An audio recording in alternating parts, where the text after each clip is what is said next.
안녕하세요. 잘 풀고 계신 거죠?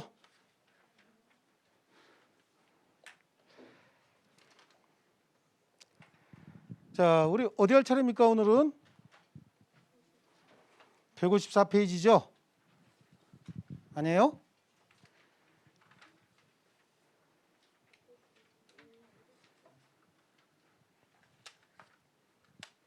아, 158페이지네요. 158페이지 부동산과 동산 이거 하는 거죠? 우리 민법상 분류 방식 하고 있습니다. 민법상 먼저 민법상 물건의 분류는 부동산하고 동산으로만 먼저 구분을 합니다. 잘 들으셔야 됩니다. 물건의 종류는 부동산 아니면 뭐다? 동산인 거야.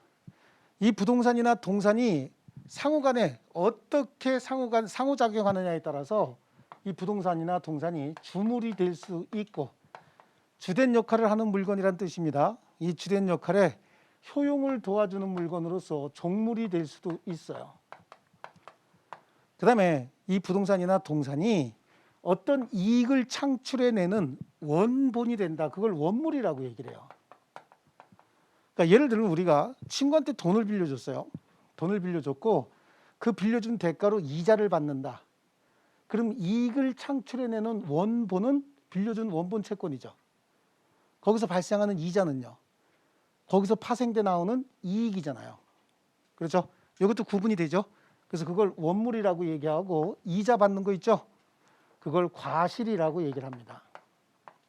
지금 우리 과실은 먹는 것만 생각하고 있을 텐데 과실이라고 하는 건 먹는 거. 나무를 심었더니 거기서 열매가 맺혔다. 그럼 사과 따서 먹었다. 그것도 과실이 될 수 있어요. 나무가 원물이고요. 친구에게 돈을 빌려줬더니 거기서 이자가 나오더라. 이것도 빌려준 돈은 원물이 되는 거고 거기서 나오는 이자는 과실이 되는 거예요. 집이 두 채 있더니 그래. 집이 두 채 있었다는 거야. 듣기만 해도 끔찍한 소리죠. 세금 겁나 나오잖아요, 이제. 그 끔찍한 얘기예요. 근데 어쨌든 끔찍한 얘기 먼저 할게요. 집이 두 채 있다가 한 채를 임대 줬더니 매월 월 차임이 나오더라. 그럼 빌려준 그 집, 임대한 그 집이 뭐예요? 원물. 거기서 나오는 매월 차임은, 월 차임은 과실. 그럼 뭐 이렇게 입 떨어지는 게 힘들어 갖고 입을 꽉 다물고 있어요. 그렇죠? 뭔가 좀 안 좋은 일 있어요? 집단적으로 이렇게 편먹고 한번 붙어서. 자, 좋습니다. 그래서 이거부터 볼게요. 부동산 그래요. 자, 부동산은 토지와 건물을 부동산이라고 얘기합니다. 그런데 처음부터 토지와 건물을 부동산이다 이렇게 얘기하고 있지 않습니다. 그래요? 그래. 토지와 우리 민법상 부동산의 개념은 토지와 그 정착물을 부동산이라 한다 이렇게 얘기를 해요. 토지와 뭐라 그랬죠? 정착물의 사전적인 의미는 딱 달라붙어서 못 떼내는 물건이다 그런 뜻이겠죠. 그럼 토지와 토지 위에 딱 달라붙어서 쉽게 못 떼내는 물건을 부동산이라 한다라고 얘기를 하는 거예요. 자, 그리고 212조에 보면은 토지 소유권에 보면은 정당한 이익이 있는 범위 내에서 그 상하에 미친다. 그래요. 그러니까 이걸 토지라고 하는 게 아니라 여기까지 다 토지라고 하겠다는 거예요. 이것도 다. 이게 이제 토지인데 이거 토지같이 보이죠? 줄인데 이런 얘기 하지 마시고요. 토지같이 보이잖아. 그런데 토지의 정착물들은 어떤 게 있을까 한번 생각해 보세요. 토지의 정착물들. 자동차 세워놨습니다. 자동차 정착물입니까? 아니에요? 그럼 뭐예요? 정착물이 아니면. 이동물이지 뭘 이동물. 그렇지 않습니까? 그래. 건물은 어떨까요? 건물. 건물은 정착물일까요? 예. 공중전화 박스 어때요? 공중전화 박스. 정착물이 아니라 그거는 볼트만 풀면 바로 떼내갈 수 있잖아요. 바닥에 이렇게 콘크리트 쳐갖고 이렇게 볼트 이렇게 끄네. 그러고 다음에 이거 갖다 올려놓고 너트로 조여갖고 고정시켜 놓은 거거든요. 자, 이런 것들은 이제 가건물이라든지 이런 것들은 금방 떼낼 수 있는 것들 있잖아요. 조금만의 노력을 가해서 떼낼 수 있는 거. 이거는 또 정착물이라고 보지 않습니다. 어떤 분이 저한테 질문하신 분, 건물도 그런 거 있지 않습니까? 라고 해서 어디서 보셨어요? 건물을 그랬더니 슈퍼맨이 들고 간다 그래갖고 제가 격분을 해서 순간적으로 큰 일을 낼 뻔했습니다. 그게 현실입니까? 현실 아니죠? 그래서 일단 건물이라고 이야기하려면 토지의 정착물 중에서 지붕과 기둥과 주벽이 있는 토지의 정착물, 이거 건물이라고 합니다. 아시겠죠? 땅에 붙어 있어야 됩니다. 그리고 지붕과 기둥과 루프 컬러 월입니다. 지붕과 기둥과 주벽이 있는 것, 이걸 건물이라고 한다. 그 다음에 이런 게 있습니다. 이거 뭘까요? 뭐같이 보여요? 그렇죠. 콩나물 대가리라 그러면 그냥 안 놔두죠. 나무를 보통 이제 우리 나무라고도 하지만 법학적으로 얘기할 때는 수목이라고 얘기를 해요. 그리고 수목을 모아놓은 걸 뭐라 그래요? 쭉 수목이 모여 있는 거. 숲이라 그러지 마시고 수목의 집단이라고 이렇게 한번 얘기해 볼게요. 수목이나 수목의 집단도 쉽게 뽑아낼 수 없는 것들이죠. 굉장히 많은 노력을 가해야 되는데 이건 좀 애매한 거야. 노력을 가해서 뜯어낼 수도 있고 또는 그냥 놔둘 수도 있습니다. 그런데 이거는 우리 판례가 뭐라고 부르고 있어요? 네, 정착물이다라고 해서 이것도 토지와 별개의 부동산으로 취급하고자 하는 거예요. 근데 얘가 토지와 별개의 물건으로 취급이 되려면 이 자체를 등기해야 됩니다. 그 등기를 임목등기다 이렇게 얘기를 합니다. 임목법에 의해서 임목등기를 한다든지 아니면 이거 자체 명인방법이라고 하는 게 있어요. 이 명인방법이라고 하는 건 이름을 쓰는 겁니다. 수목 껍데기를 벗겨갖고 거기다가 신의영이꺼 이렇게 쓰는 거예요. 그래서 계속해서 돌아가면서 쓰는데 세 그루 같으면 간단하게 쓰면 되죠. 3,000그루는 어떨까요? 껍데기 벗겨서 다 쓰고 돌아오니까 껍데기가 새로 났더라 그거죠. 그럼 평생 이름만 쓰다가 이름은 참 멋있게 잘 쓰겠다 그죠? 예, 그런데 이거 그러면 무슨 뭐 본업이 이름 쓰는 게 돼버려요. 그러면 효용성이 떨어지기 때문에 그럴 때는 이렇게 울타리를 쳐요. 울타리를 치고 군데군데 소유자가 누구라는 표시를 합니다. 이걸 명인방법이라고 한다. 아시겠죠? 우리 명인방법은 앞에서 첫 시간에 공부했죠. 아마 거기 어디 나올 거예요. 오늘 드린 프린트물에 어디 나올 겁니다. 자, 그 다음에 그 옆에 보면은요, 이렇게 생긴 게 있습니다. 이게 첫날은 잘 그려져요. 삼지오엽이야. 2분 5개씩 이렇게 돼 있는 거 있어요. 여기 좀 잔가지도 좀 이거 뭐 같아요? 아, 산삼. 인삼은 농작물로 보고 산삼. 이걸 미분리 과실이다. 땅에서 제거되지 않았죠? 미분리 과실이다라고 얘기를 합니다. 한번 쫓아해 봅니다. 뭐라고요? 이거 크게 하는 게 제일 중요해. 실제로는요. 뇌에 한번 자극 주는 거 이거 크게 하는 게 제일 중요해요. 예. 여러분 저 지난 7월달에 시험 보신 분들 중에 합격하신 분들 중에서 이번에 공인중개사 시험 보고서 1차 붙었다고 전화 오신 분 굉장히 많아요. 붙었는데 우리 저 주택관리사 공부한 게 정말로 도움 많이 됐다고, 진짜 도움 많이 됐다고 그러면서 고맙다고. 그래서 내가 이거 저 가르치신 중개사 교수님한테 하셔야죠. 그때 시험 보고 나서 제일 먼저 생각났대. 신희영 교수가 그래 또 기분이 얼마나 좋은지 그죠? 큰 소리도 따라한 사람만 할 수 있는 거야. 아시겠죠? 이 미분리 과실도 뭐가 필요하냐면 이 명인 방법이 필요한 거예요. 명인 방법. 이 명인 방법은 옛날에 우리 봤어요. 드라마 같은 데서. 그 삼캐는 사람들을 신만이라고 하죠. 신만이들이 이렇게 가서 삼캐면 뭐라 그래? 신받다라고 얘기한다고. 그 신받다가 뭐냐면 내 거다야. 내 거다. 그래서 소유권을 표시하는 거예요. 그게 명인 방법이에요. 가까이 오지 말라는 얘기예요. 요거 캐낼 때 잔뿌리까지 하나하나 천천히 캐낼 거니까 가까이 오지 마라. 그 삼캐시는 분 세 분이 가서 한 분이 신받다 그래갖고 삼켰다고 소리 질렀어요. 그럼 주변에 있는 사람들도 에이 저런 하나 캤구나. 근데 나머지 두 사람은 삼을 캐긴 캤는데 신받다는 안 떠들었어요. 동네 소문 났겠죠. 셋이 올라가는데 우렁찬 누구 목소리가 들렸다. 이럴 거 아니겠습니까? 그리고 셋이 어깨동무하고 내려오다가 넘어져갖고 떼굴떼굴 굴르면서 삼은 다 없어. 하나만 딱 남았네. 각각 다 하나씩 캐긴 캤어요. 근데 삼이 몇 개 남았다고? 하나 남았다고. 그럼 내려와서 네 거네 내 거네 소유권 분쟁 생기죠? 그럼 마을 사람들이 들은 목소리 하나 있을 거 아니야. 그럼 누구 거라고 해? 그거 신받다. 그 명인 방법이란 말이에요. 평상시에는 큰 효력이 없지만 분쟁이 생겼을 때 뭔가 소유권을 결정하는 기준이 되는 거야. 아시겠죠? 자, 그다음에 여기에 보면은 그림을 진짜 너무 잘 그린다고 소문이 나가지고 이거 뭐예요? 농작물 뭐같이 보여요? 맞아. 대파 쪽파 같이 안 보여요? 실제 판례가 대파 쪽파기 때문에 이렇게 그리는 거예요. 이렇게 대파 이거 이 정도면 거진 예술이지. 누구는 테스형이라고 하지만 나는 카스형 그러죠. 카소 참. 그래요. 요거는 입도를 갖춰서 입도라고 하는 건 열매가 맺혀야 된다라고 하는데 이런 농작물은 열매 맺히는 거 아니잖아요. 그러면 바닥에서 싹이 트는 거야. 싹이. 입도를 갖춰서 수확기에 있는 농작물 그래요. 그럼 이 수확기도 좀 애매하잖아요. 1년 이내에 수확할 수 있는 농작물 수개월이기 때문에 그 수개월은 12개월까지 정도를 수개월로 봐줘요. 그래서 입도를 갖춰서 좀 싹이 나서 수개월 이내에 수확할 수 있는 농작물은 경작자 소유로 합니다. 누구 소유라고요? 경작자 소유로 한다.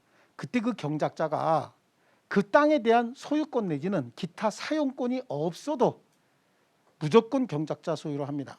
물론 나중에 토지 소유자가 나타나서 내 땅에 대한 사용료, 그다음에 땅에서 농작물 지음에 따라서 진해력 같은 게 떨어져 가지고 생기는 손해배상 이런 거의 문제는 별개의 문제고 이 농작물의 소유권이 누구에게 있느냐라고 하는 걸 따지면 언제나 입도를 갖춰서 수확기에 있다면 경작자 소유로 한다. 아시겠죠? 자, 그런데 우리 이제 조금 있으면 김장할 거 아니겠어요? 이게 어떻게 주변에 이렇게 돌아다니면서 보면 배추밭들이 있어. 이렇게 농작물 쫙 해놓은 배추밭들. 근데 이렇게 가다가 보면은요, 그 배추밭에 있는 배추는 경작자 소유거든요. 지금 다 컸으니까. 근데 뜨문뜨문 이렇게 철근 같은 거 꼽아놓고 빨간 노끈 같은 걸 이렇게 돌려놓은 것들을 한번 보일 거예요. 이렇게 가시다 보면 유심히 한번 보세요. 빨간 노끈 같은 걸 이렇게 돌려놔. 그럼 거기 가서 보면 예외 없이 편말 딱 찍혀 있어요. 편말 하나 걸어놓고 지 전화번호하고 무슨 상해 아니면 무슨 회사명 이렇게 무슨 물산 무슨 유통 이렇게 해놓고 밑에 전화번호 이렇게 해놓는다고. 그게 뭐냐면 경작자가 이렇게 넓은 배추밭에서 경작을 하죠. 여기에 이렇게 해갖고 여기는 누가 산 거고 여기는 누가 산 거고 여기는 누가 산 거야. 이렇게. 이거 전부 경작자 소유였는데 이 경작자가 이 수확하지 않은 상태에서 제3자에게 처분할 때는 그때 그 제3자가 살 때는 뭘로 보는 거죠? 토지의 과실로 보는 거예요. 그럼 이거 뭐 해놓은 거예요 지금? 명인방부 해놓은 거예요. 그러니까 경작자가 아닌 자가 경작하지 않은 상태의 농작물을 경작자가 아닌 자가 소유권을 취득하려면 그건 명인방법이 필요한 거죠. 에듀윌 유료 회원만의 특별한 서비스.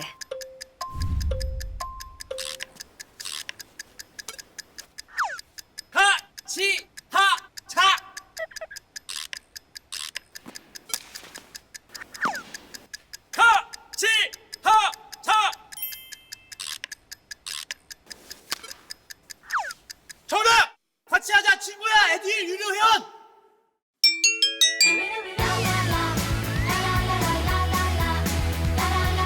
친구 소개하고 현금 받는 혜택.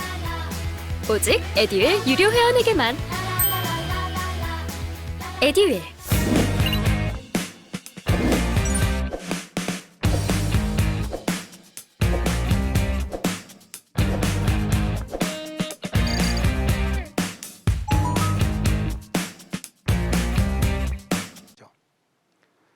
그다음에 지하에 미채굴 광물이라는 게 하나 있어요. 이거 광물같이 보이죠?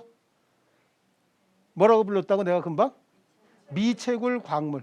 크게 해야 돼. 입에도 잘 안 먹고 뭐 암기도 잘 안 되는데 시키면 꼭 안 해. 그죠? 뭐라고요? 미채굴 광물. 자, 요것들은요. 토지의 정착물이긴 하지만 토지와 별개의 물건으로 취급해요. 토지와 별개의 물건 중에서 이게 부동산일까 동산일까? 부동산으로 취급하는 거예요. 쉽게 움직이지 못하는 물건이다라고 해서 부동산으로 취급한다. 아시겠죠? 자, 그럼 다시 한번 토지와 그 정착물은 뭐다? 토지와 그 정착물을 부동산이라 한다. 아시겠죠? 부동산 이외의 물건은 모두 다 동산이에요. 그럼 부동산과 동산, 토지와 정착물 부동산이고 부동산이 아닌 건 다 동산이다 그랬어요. 그럼 부동산의 범위는 어디까지 볼 것이냐? 이제 토지와 정착물이라고 했잖아요. 그러니까 토지는 부동산이라고 이미 선언했죠. 그럼 토지 소유권의 범위를 따져보니까 정당한 이익이 있는 범위 내에서 그 상하에 미친다. 그러니까 이거 다 토지란 얘기야. 그런데 이 토지에 속하는 것들 중에서 이런 것들은 토지와 별개의 물건으로 취급하는데 물건 중에 부동산으로 취급하겠다. 지상에 몇 개 있어요? 4개, 지하에 하나. 그래서 그냥 우리 앞으로 4대 1 그러면 토지와 별개의 뭐라고요? 부동산. 아시겠죠? 근데 얘네들도 또 특징이 다 달라요. 여기 보니까 여기는 명인방법이라고 하는 소유권 공시방법 또는 임목등기라고 하는 별도의 공시방법이 필요하죠. 요거는요. 명인방법이라고 하는 별도의 공시방법이 별도로 필요한 거야. 이거는 입도를 갖춰서 수확기에 있어야 한다라고 하는 조건이 붙어요. 얘는 언제나 광업권의 객체로서 국유로 한다라고 하는 조건이 붙어요. 그러면 아무 조건 없이 무조건 토지와 별개의 물건으로 취급되는 건 뭐죠? 건물인 거야. 건물이라고 하는 용어를 쓰려면 지붕과 기둥과 주벽이 있을 때만 건물이라고 하는 용어를 쓰는 거예요. 그러니까 아무 생각 없이 우리가 건물이다라고 얘기하죠. 아무 생각 없이 건물이다라고 하면 거기에는 지붕하고 기둥하고 뭐가 있는 거죠? 주벽체가 있는 겁니다. 아시겠죠? 완성되지 않은 건물이에요. 완성되지 않은 건물. 그럼 지붕하고 기둥하고 주벽이 있는 거예요? 없는 거예요? 금방 제가 건물이라는 말을 쓰면 무조건 있는 거라고 얘기했죠. 그럼 완성되지 않은 건물은 지붕, 기둥, 주벽이 있는 겁니까? 없는 겁니까?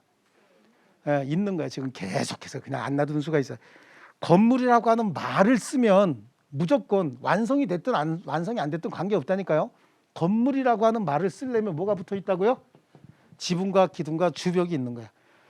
아니 지나가다가 보면 집 지을 때 창문도 안 집어넣었어. 미장 공사도 안 하고 보일러도 안 깔고 전기도 안 집어넣었어요. 근데 지붕하고 기둥하고 문도 안 붙였다니까?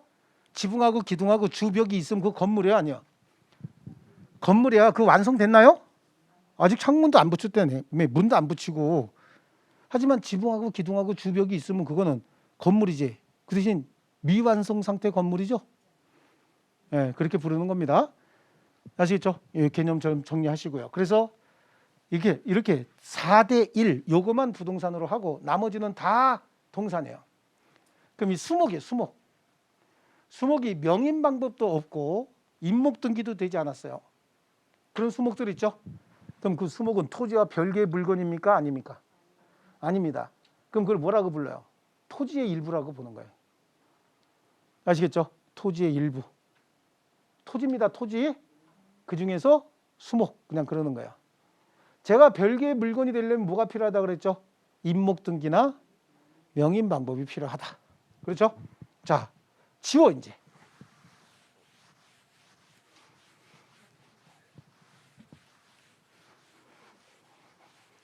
빡빡 지워.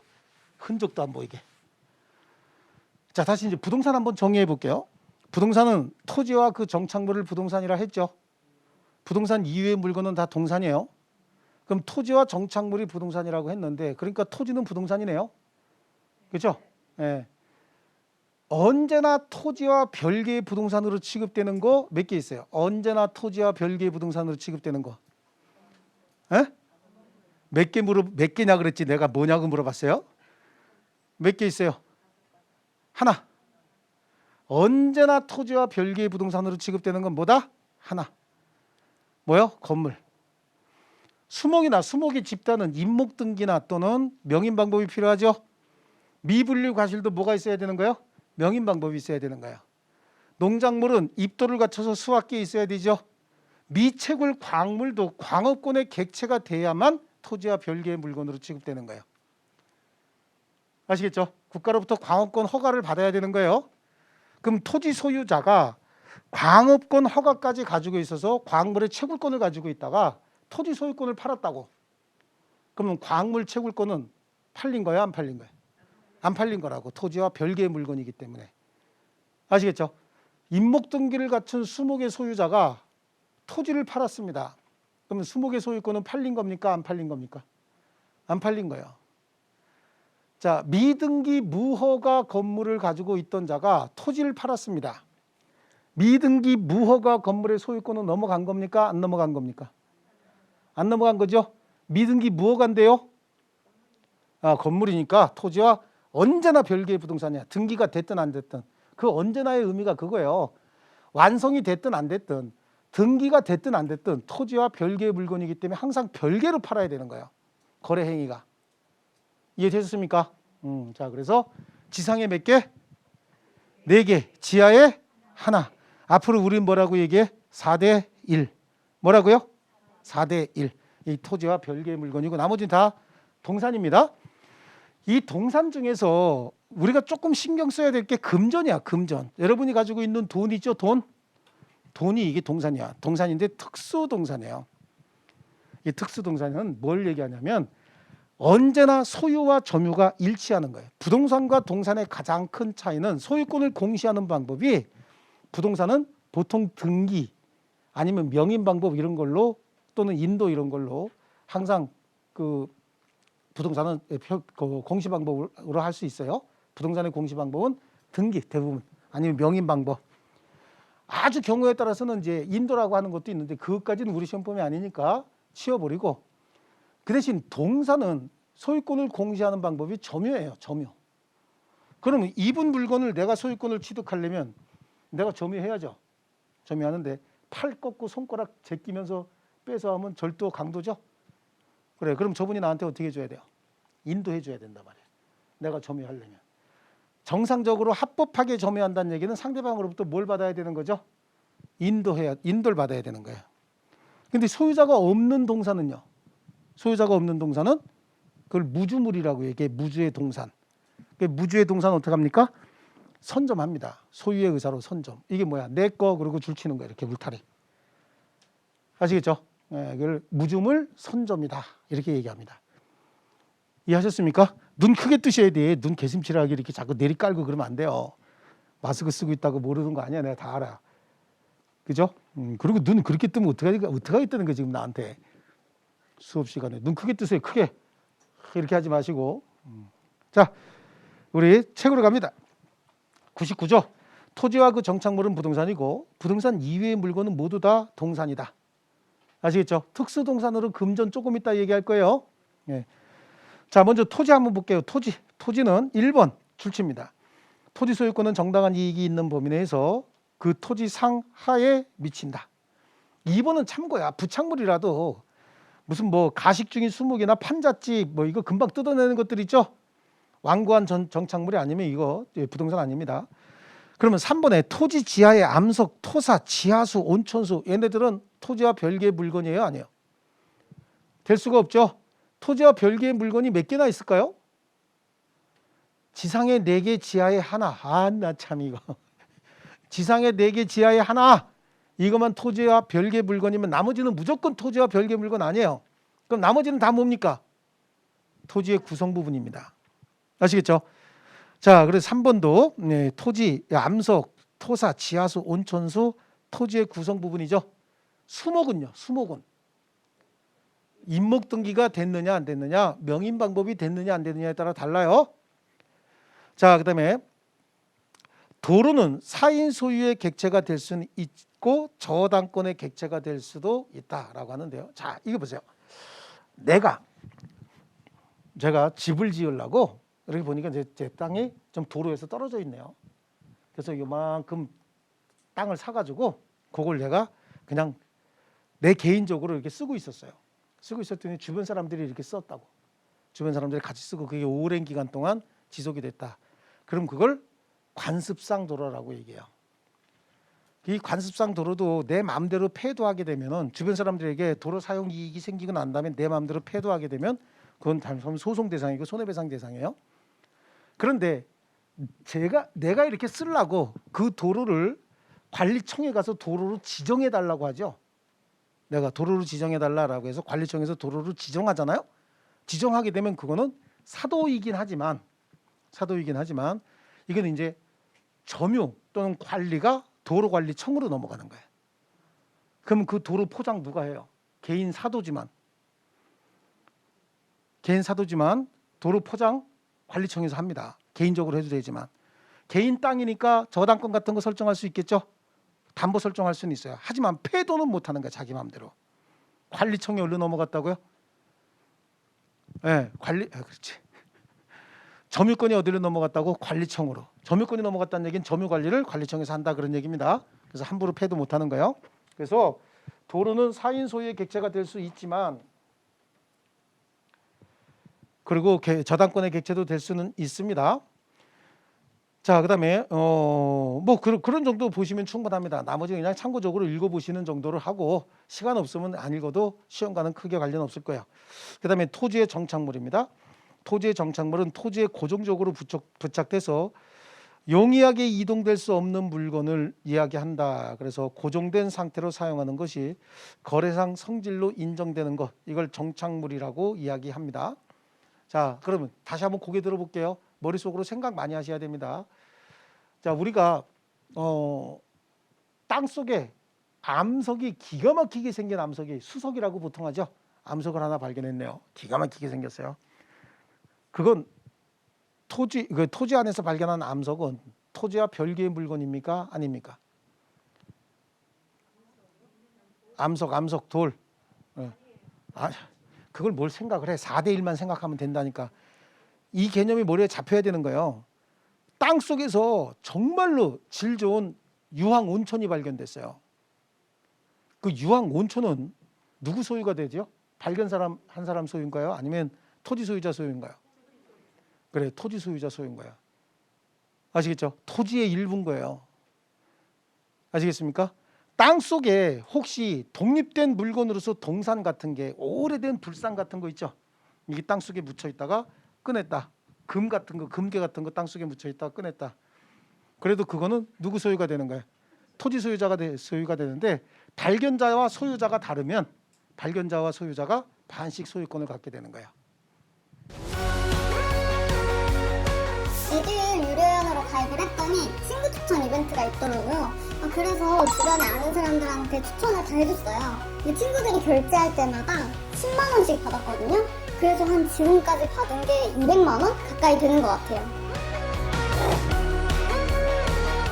씩 소유권을 갖게 되는 거야. 아시겠죠? 네, 그리고 토지 소유자가 발견했다 그러면 그건 토지 소유자 거예요. 몇 년 전에 우리 유성이 하나 떨어진 적이 있어요. 충청도 지역하고 경상도 지역에 큰 유성 하나 떨어졌는데 그거 비닐하우스에 이렇게 박혔죠. 네, 그래요. 그 유성 그거는 무주물이죠. 그리고 내 땅에서 내가 발견한 거죠. 그럼 하늘에서 떨어졌기 때문에 그건 떨어지는 순간 독립된 물건이 아니고 토지의 일부가 된 거예요. 토지와 독립된 소유권의 객체가 되는 건 뭐라 그랬죠? 4대 1. 4대 1. 뭐 새삼스러운 표정이요. 4대 1. 이거 이외에는 무조건 뭐라고요? 토지의 일부라고. 그럼 그 하늘에서 떨어진 유성의 소유권은 누구에게 기속이 돼요? 토지 소유자에게 속하는 거야. 그 얘기를 듣고 동작 빠른 사람이 그 동네에 또 차 타고 와서 큰 유성이 떨어졌으면 분명히 작은 유성들도 어딘가 있을 것이다.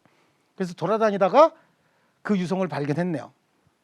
발견해서 자기 소유권 주장하고 조용히 가져가면 될 걸 소유권 주장하고 까불다가 토지 소유자가 나타나서 어이 n분의 2분의 1 해 이렇게 됐던 거야. 그럼 2분의 1 해야 되죠.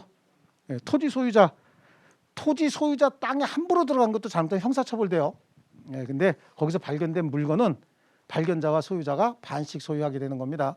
토지와 별개의 물건이 아니기 때문에 그런 거예요. 아시겠죠? 4대 1 이거 계속 얘기하고 있습니다. 뒤에 물권편에서도 굉장히 많이 나옵니다. 이거. 자, 그다음에 오른쪽 토지와 독립된 부동산으로 다루어지는 토지의 정착물. 지금 하고 싶은 얘기 다 했죠? 옆에다 뭐 써놓으면 되는 거야? 4대 1. 4대 1 써놓고 건물은 언제나 토지로부터 완전히 독립된 별개의 부동산이다. 그리고 어느 정도까지 됐을 때 건물로 볼 것이냐라고 하는 건 사회 통념에 따라서 결정을 하는데 제가 설명을 하면서 뭐라고 얘기했어요? 어느 정도 돼야 토지와 별개의 물건으로 취급한다고요? 지붕, 기둥, 주, 벽만 갖추고 있으면 된다고 얘기했죠. 그래서 거기 1번에 있는 내용이 그거예요. 건축 중인 건물이 어느 정도에 이르렀을 때 독립된 부동산으로 볼 것인가 라고 하는 문제는 반드시 그 물리적 구조만을 표준으로 해서 획일적으로 결정지을 수는 없지만 건물의 효용 면에서 적어도 적어도 기둥, 지붕 그리고 주벽만이라도 이루고 있어야 한다죠. 요 정도 갖추고 있으면 된다라고 하는 거고요. 2번도 한번 보세요. 2번. 사회통념상 독립된 건물이라고 볼 수 있는 여기서 이미 얘기 다 끝났네. 사회통념상 독립된 건물이라고 볼 수 있는 미완성 건물이다라고 얘기했잖아. 미완성 건물에 꽂히면 안 되는 거예요. 아시겠죠? 건물이라고 하는 말이 들어갔다는 얘기는 지금 뭐가 있다는 얘기예요? 지붕, 기둥, 주벽, RCW가 있다 그런 얘기죠. 예, 그 소유권의 원시 취득자는 완공한 건축주가 아닌 원래 건축주, 미완성 상태의 건물까지 만든 사람 있죠. 그 사람이 소유자가 되는 거야. 자, 그런 정도 보고 밑에 이제 6번을 한번 볼게요. 6번. 4개의 나무 기둥을 세우고 유지로 만든, 유지가 뭐죠? 유지. 기름종이, 그러니까 기름종이. 그게 뭘까? 루핑. 아스팔트 루핑 같은 거 아세요? 까만 거? 아, 모르는구나. 그거 알면 안 돼. 연식이 많은 걸로 되기 때문에 모르는 거야. 우리는 그런 게 어디 있어. 그죠? 하여튼 그런 게 있어요. 나중에 여러분 관리실이나 시설개론에 가시면 옥상 방수할 때 아스팔트 방수라고 해서 접착제로서 아스팔트 플라이버 먼저 뿌리고 여기다가 아스팔트 뿌리고 아스팔트 루핑 엎이고 아스팔트 뿌리고 루핑 올리고 아스팔트 뿌리고 루핑 올리고 보호 누름 이렇게 하고 그래서 아스팔트 요게 몇 장이 들어가느냐 루핑이 몇 장이 들어가느냐 요거에 따라서 몇 겹 몇 층 이렇게 얘기를 해요. 요거 하나가 층이거든. 예, 하나가 층인데 이런 거예요. 요거 이제 방수지로서 옛날에는 우리 기와 올릴 때도 기와 올리기 전에 거기다가 깔아 아스팔트 이렇게 저 루핑을 깔아요. 깔아서 그 방수지를 이렇게 쓰는 거예요. 아시겠죠? 그래서 거기에다가 지붕에다가 뭐 올렸다는 유지 올렸다는 거야. 그래서 유지로 만든 지붕을 덮고 송판만 띄엄띄엄 가로질러 놓았을 뿐 벽이라고 볼 만한 시설이 있대요, 없대요? 없대. 그러면 이거는 독립된 건물이요, 아니요? 아니 지붕이 있고 기둥이 있는데 뭐가 없다고요? 벽이 없다는 거지. 그럼 이건 건물이 아닌 거야. 아시겠습니까? 자, 요거 지금 배우고 나면 나중에 우리 2차 공부하시면서 건축물이라고 하는 것과 건물이라고 하는 게 또 헷갈릴 수 있어요. 건축물과 건물은 달라요. 아시겠죠? 개념이 달라. 그 다음에 밑에 있는 임목법에 의해서 등기부 갖춘 임목이다. 명인방법을 갖춘 수목 내지는 수목의 집단이다. 미분리 과실이다. 이렇게 있죠? 이런 것들. 그 다음에 넘겨보시면 농작물 나옵니다. 농작물 조금 신경 쓸게요. 자, 그래서요. 1번에 토지에서 경작 재배되는 농작물은 원래 토지의 정착물이다. 그 토지의 일부지만 정당한 권한에 의하여 타인의 토지에 의해서 경작 재배한 경우에는 토지로부터 독립된 부동산으로 취급이 되는데 2번 다 줄칩니다. 타인의 토지의 사용권 없이 농작물이 경작돼서 수확기에 도달한 경우에 그 농작물의 소유권은 누구에게 귀속이 됩니까? 그렇지, 경작자에게 있고 명인방법도 필요 없다죠. C도 줄칩니다. 그 농작물이 수확되지 아니한 상태에서 양도된 경우에는 매수인은 지가 경작했어요, 안 했어요? 안 했잖아요. 그러니까 명인방법을 갖춰야 그때는 뭘로 보겠다는 거죠? 미분리 과실로 보겠다는 거죠. 예, 그 농작물의 소유권을 취득한다. 그래서 1번에 보면 남의 땅에 권한 없이 경작 재배한 농작물, 뭐의 소유권 얘기하는 거야? 농작물의 소유권이죠. 그럼 이거는 그 경작자에게 있고 길이 4 내지 5cm에 불과한 모짜리 있죠. 모짜리. 우리 모 심기 할 때 이양법 하잖아. 이양법. 이양법이 뭐예요? 한 군데에서 모짜리 키워갖고 갖다가 이렇게 모 심기 하잖아. 모내기. 그걸 이양한다 그러죠. 옮겨서 심는다 그런 뜻인 거예요. 그래서 그 모짜리 그것도 뭐야 지금? 농작물이야. 그대로 갖다 끼우면 뭐가 되는 거죠? 이제 자라나서 벼가 되는 거죠. 벼를 잘 모르는구나. 쌀나무. 아시겠죠? 쌀나무. 그게 너무 젊어서 큰일이네. 그렇죠? 이 민법을 하려면 좀 나이도 좀 있고 그래야 되는데 전부 젊은들, 너무 어린 분들만 있어요 여기 지금. 자, 그다음에 3번. 쪽파와 같이 수확되지 아니한 농작물이 양도된 경우에 명인방법을 갖추어야 매수인이 소유권을 취득한다. 쪽파가 수확되지 않고 어떻게 됐다고요? 양도됐다잖아. 그럼 경작한 사람이 지금 소유가 아니라 산 사람이 소유가 된다 그 얘기죠. 그래요. 그래서 명인방법 갖춰야 된다. 명인방법 굉장히 쉬워요. 어려운 거 아닙니다. 자, 그다음에 동산이에요. 부동산 이외의 물건은 모두 다 동산입니다. 다시 한번 동산 그 밑에 있는 거 암기하려고 들면 안 돼요. 부동산 이외의 물건은 다 뭐다? 동산. 그럼 토지와 4대 1은 부동산이죠. 토지와 4대 1 부동산이잖아요. 나머지는 싹 다 동산이네. 그렇지 않습니까? 여러분 자동차 동산이요, 부동산이요? 동산이죠. 좋아요. 자, 그 밑에 이제 선박, 자동차, 항공기, 건설기계 얘네들은 동산이지만 특별법에 의해서 등기가 가능하고 이에 따라서 저당권 설정도 가능하다라고 돼 있죠. 얘네들을 우리 부동산 학문 쪽에서는 준부동산이라고 얘기하는데 우리는 그냥 특수동산이라고 얘기를 해요. 그리고 3번 줄 칠게요. 무기명 채권 나오죠. 무기명 채권, 상품권, 승차권, 입장권이에요. 얘네들은 채권인 거예요.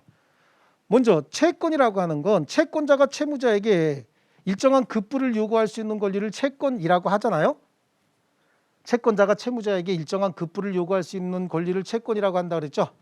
그럼 상품권이라고 하는 거 있잖아요. 백화점 상품권 하나 받았다는 거야. 10,000원짜리 하나 가지고 있다는 거야.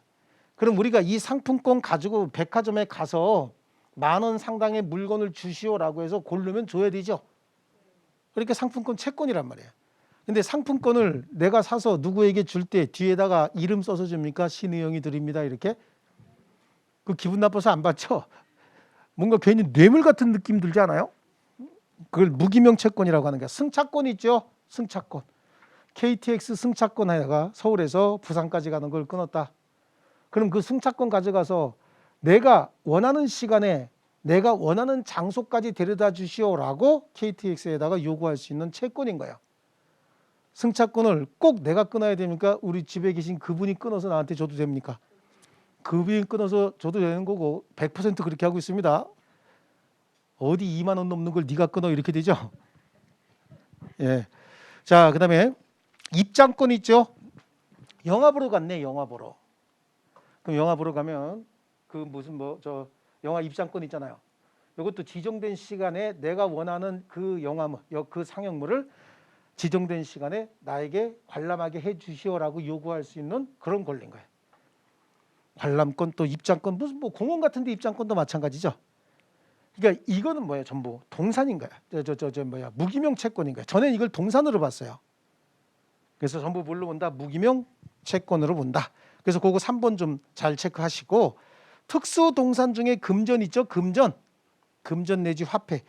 얘네들은 뭐가 그렇게 특수하냐면 거기 동그라미 2번에 소유와 점유가 일치한다 이렇게 돼 있고 동그라미 기억이 있죠? 기억에 거기서부터 줄칩니다. 기억. 금전은 언제나 소유와 점유가 일치해서 점유가 곧 소유의 권원이 된다. 그래서 간접점유나 사용대차, 임대차가 있을 수 없고 오직 소비대차의 목적만 될 수 있을 뿐이다 라고 하는데 자, 내가 여러분에게 5만 원짜리를 맡겨놓고 화장실 갔다 옵니다. 잘 좀 가지고 있어요 라고 맡겨놓죠.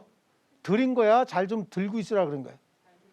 잘 좀 들고 있으라 그랬다고. 그리고 화장실 갔다 와서 자, 아까 맡겨놓은 5만 원 주세요. 그러면 여러분이 내가 준 그 자체 5만 원권 그걸로 줘도 되지만 주머니에서 10,000원권짜리 5개를 줘도 된다는 얘기예요.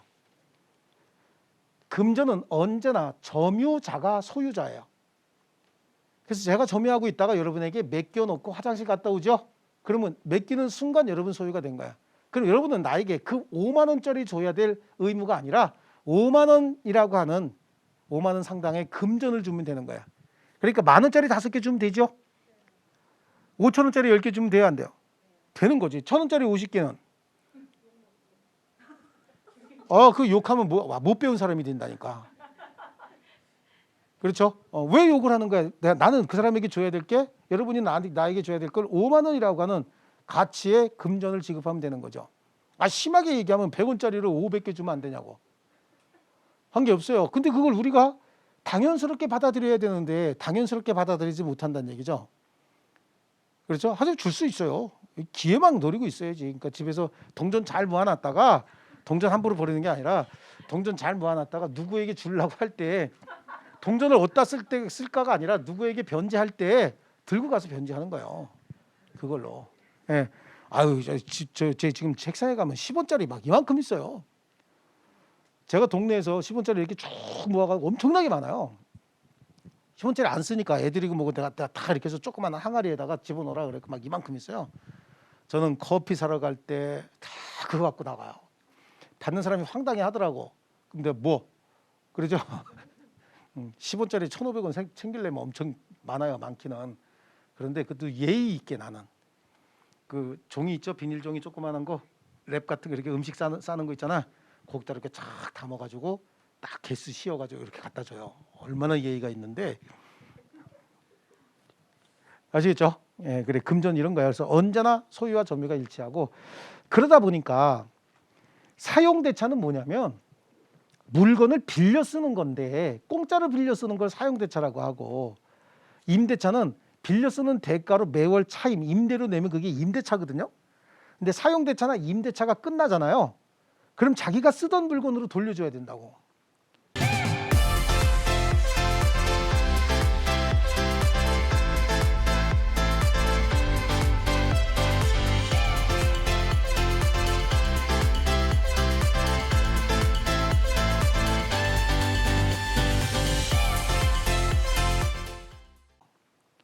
근데 돈 빌려줬는데 쓰던 돈으로 돌려주면 쓰라는 거예요? 쓰지 말라는 거예요? 쓰지 말라는 거죠. 그러니까 사용대차나 임대차의 목적이 될 수 없고 오직 뭐만 소비대차의 목적이 될 수 있다. 소비대차는 내가 소비하고 나면 동등한 물건, 즉 동질, 동량, 동가치의 물건으로만 반환하면 되는 게 소비대차인 거예요. 그럼 돈을 빌려왔습니다.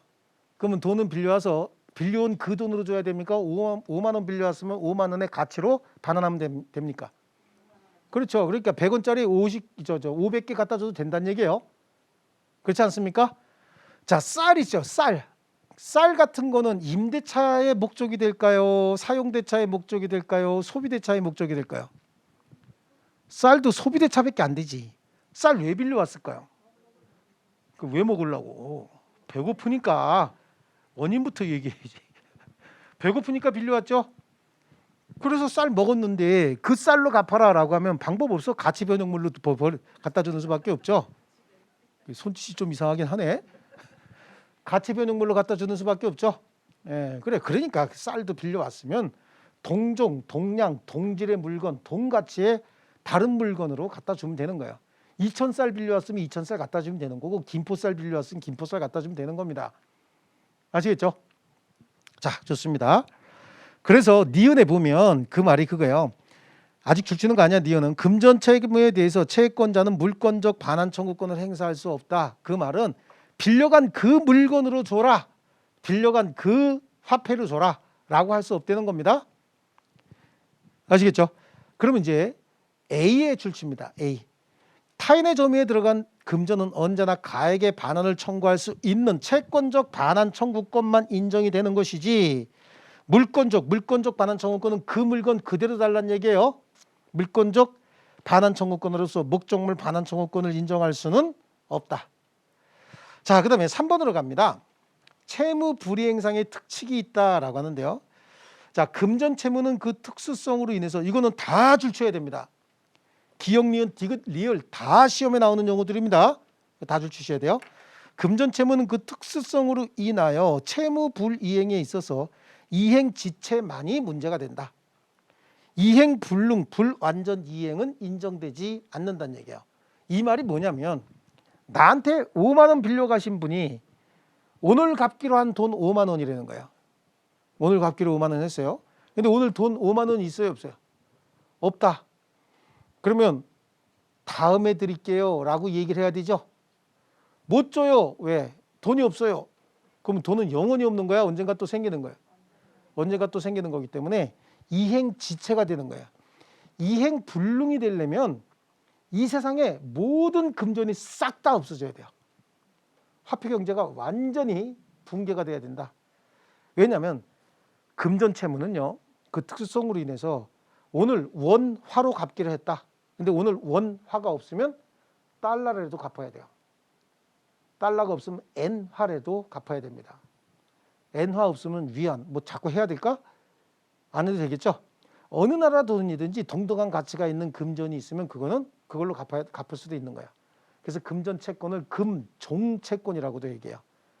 금전이라고 하는 종류 모든 종류로 다 갚을 수 있다라고 하는 의미를 가지고 있어요. 아시겠죠? 그래서 이행불능이 되려면 전 세계의 화폐 경제가 완전히 몰락했어야 된다고 얘기를 했죠. 그래야 이행불능이 돼요. 불완전 이행도 없어요. 반만 이행했다 그럼 불완전 이행이 아니라 그건 뭐죠? 이행지체인 거예요. 또 금전 채무 불이행에 대한 손해배상은 법정 이율에 의한다. 다만 법령에 의한 제한이 위반되지 아니하는 약정 이율이 있으면 그 이율에 의한다라고 하는데, 자, 우리가 친구한테 돈 빌려줘요. 오늘 빌려줬어요. 그리고 변제 기일이 이날이야. 오늘 뭐 해줬어요? 친구에게 금전을 대여합니다. 대여했고 요거야. 그럼 1억 원 빌려줬다고. 그리고 변제 기일 요 기간 동안엔 이자 받아요, 안 받아요? 보통 이자 받죠?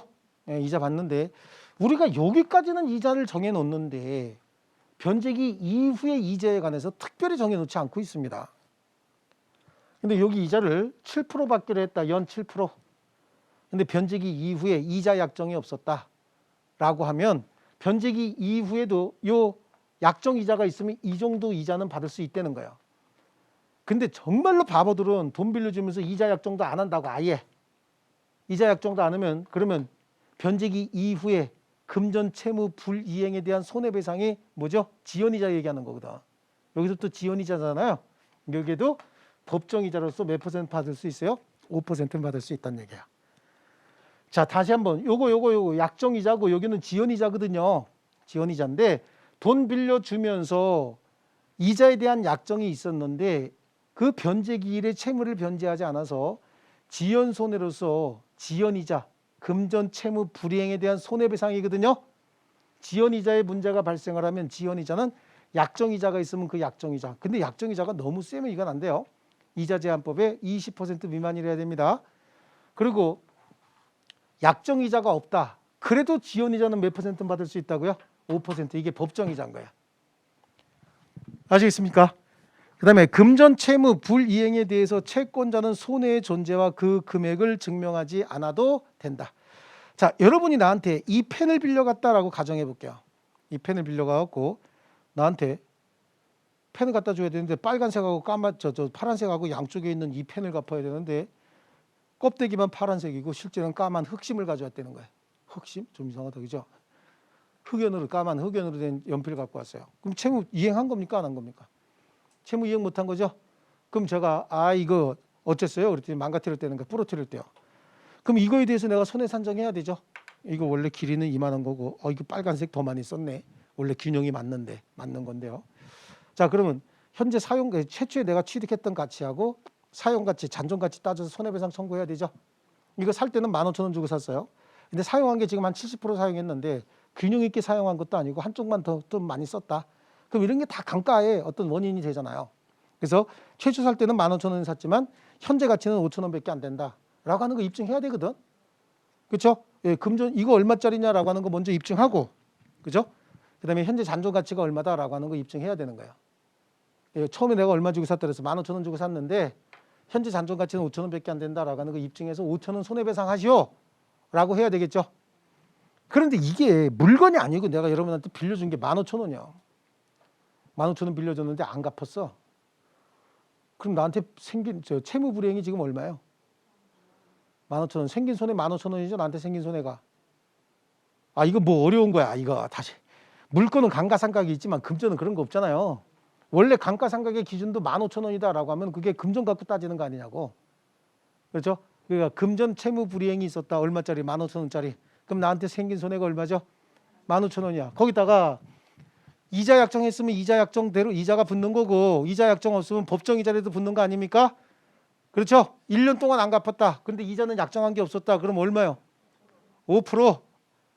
15,000원 5% 괜히 했네. 15,000원으로 10,000원만 할 걸. 그죠? 5% 계산기 있잖아. 계산기. 7,500원인가요? 5%면 750원인가요? 예, 그래. 그렇게 계산하면 되는 거예요. 그러니까 굳이 내가 손해가 얼마다라고 하는 거 입증할 필요 있어요, 없어요? 없어요. 딱 정해져 있잖아요.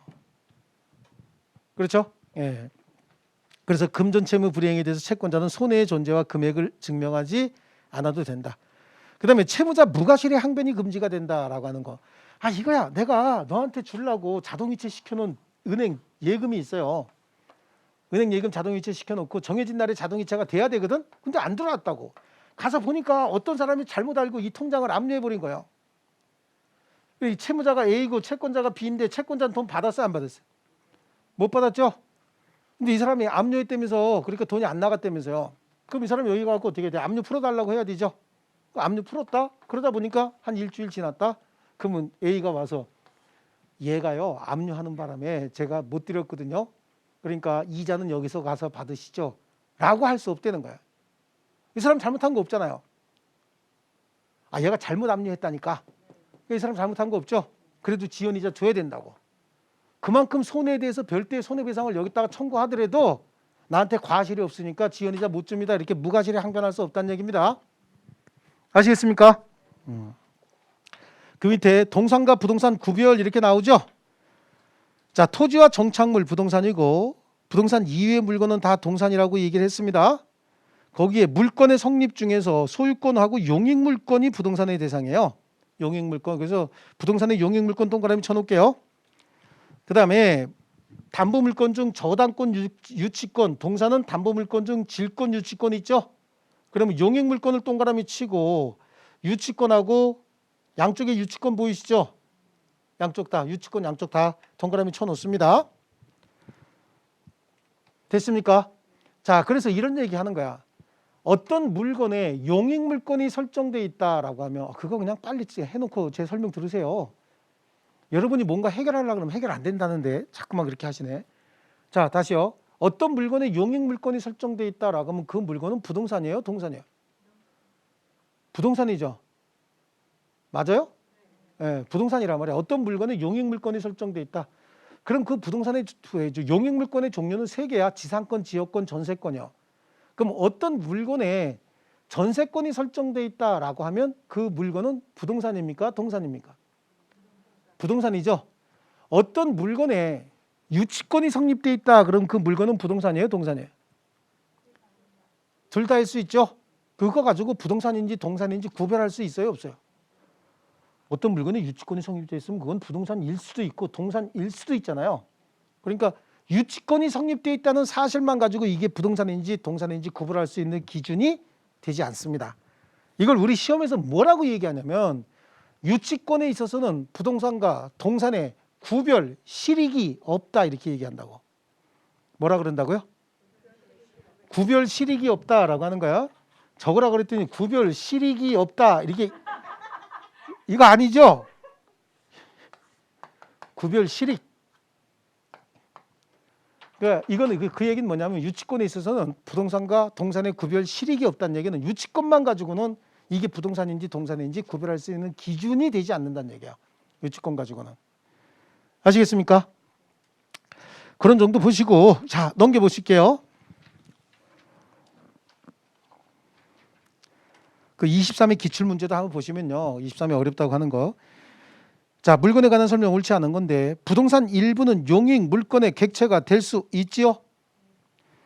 사람의 유체, 유골은 매장, 제사, 공양의 대상이 될 수 있는 유체물로서 특수 소유권의 객체가 된다. 지난 시간에 배웠죠. 토지 소유권은 정당한 이익이 있는 범위 내에서 그 토지 상하에 미친다죠. 최소한 기둥, 지붕 그리고 주벽이 이루어지면 사회 통념상 독립된 건물로 인정될 수 있습니까? RCW.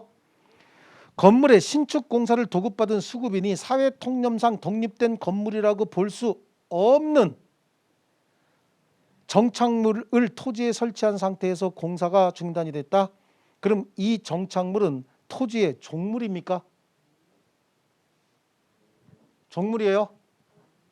아까 들은 거 아니 그건 무슨 뭐 저 많이 째려봐도 머리 안 나오니까 생각을 하자고 뭘 째려보고 있어요. 문제 째려보면 답이 벌떡 일어나요? 종물이냐 아니냐라고 하는 문제가 생기는데 제가 아까 뭐라 그랬냐면 독립된 건물이 아니면 뭐라 그랬어? 토지의 일부란 말이에요. 종물이 아니라 토지의 일부인 거야. 종물이 됐든 주물이 됐든 원물이 됐든 과실이 됐든 이거 다 물건이란 말이야. 물건. 그런데 4대 1 이거 아니면 무조건 토지의 일부라고 얘기했죠. 4대 1 이거 아니면 뭐라고? 토지의 일부예요. 부합물이 될 수는 있을지 모르겠지만 종물은 아닌 거예요. 종물은 독립된 물건이에요. 다시 한번 토지의 뭐라고요? 일부분이 됐다라고 해요. 토지의 일부. 자, 여기까지 하고 쉬었다가 진도 너무 늦다 이거 지금. 주물종물 할게요. 쉬지 말고 쭉 나가야 되겠죠? 좀 쉬었다 할게요.